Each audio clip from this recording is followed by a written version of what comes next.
ముస్లింల యొక్క సామాన్య హిందూ యొక్క భావాలు ఎలా ఉన్నాయో మనం అందులో పరిశీలించాం.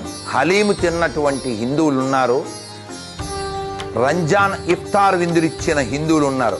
మరి బోనం ఎత్తిన మీ బయ్యా ఎక్కడ్రా?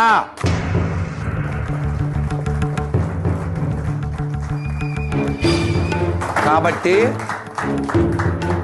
ఇంత చూస్తున్నా, ఇంత జరుగుతున్నా రేపు మన పరిస్థితి ఏమిటి అనే కనీస స్పృహ లేకపోతే నువ్వు కట్టిన బిల్డింగులు, నువ్వు దాచిన బంగారం, నీ బిడ్డలు, నీ ఆలి, నీ కొంప మొత్తం ఖాళీ. నిన్నెవ్వడు రక్షించడు, గుర్తుపెట్టుకో. దైవం కూడా దేవో దుర్బల ఘాతక అని చెప్తుంది. బలమున్నవాడే భగవంతుడికి ఇష్టమైన వాడవుతాడు. అందుకనే ఉపనిషత్ కూడా చెప్తుంది బలం కలిగి ఉండాలి. బలం లేని వాడికి భగవంతుడు బలహీనేన అలభ్య. కాబట్టి బలహీనత మరణము. స్వామి వివేకానంద చెప్పారు బలమే జీవనము. కాబట్టి మనమంతా జీవిద్దాం, ఈ ధర్మం కోసం జీవిద్దాం, ఈ దేశం కోసం జీవిద్దాం, ఈ దేశ ధర్మాల కోసం మరణిద్దాం, మరణించి కూడా జీవిద్దాం.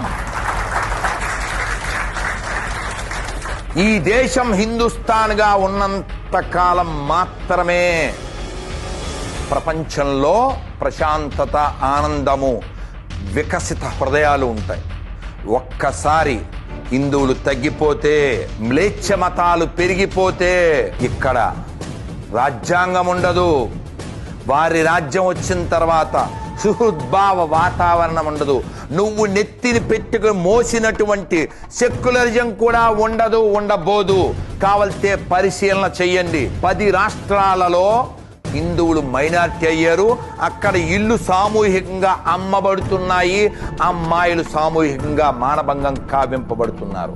అది రేపు నీ ఇంటి దాకా వస్తుంది. చూశారు కదా వాళ్ళ బుద్ధులు. వాళ్ళు వాళ్ళ మతం మాత్రమే ప్రపంచమంతా ఉండాలని వాళ్ళు ప్రకటిస్తున్నారు, పనిచేస్తున్నారు.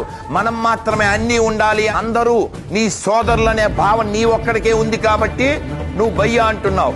నిజంగా నువ్వు చెప్పేది నిజమైతే, నువ్వు అనుకున్నది నిజమైతే వాళ్ళ మసీదుల్లో ఖాళీగా ఉన్నప్పుడు హనుమాన్ చాలీసా వేస్తారేమో నీ భయ్యాలను అడుగు ఒకసారి. ఆ చర్చిల్లో భజన చేసుకుంటాం పిలుస్తారేమో అడుగు ఒకసారి. కాబట్టి గత ఫలితాలు చూసి బుద్ధి తెచ్చుకోపోతే అవే పునరావృతమవుతాయి. గుర్తుపెట్టుకోండి, మరోసారి భారత్ ఖండించబడకూడదు.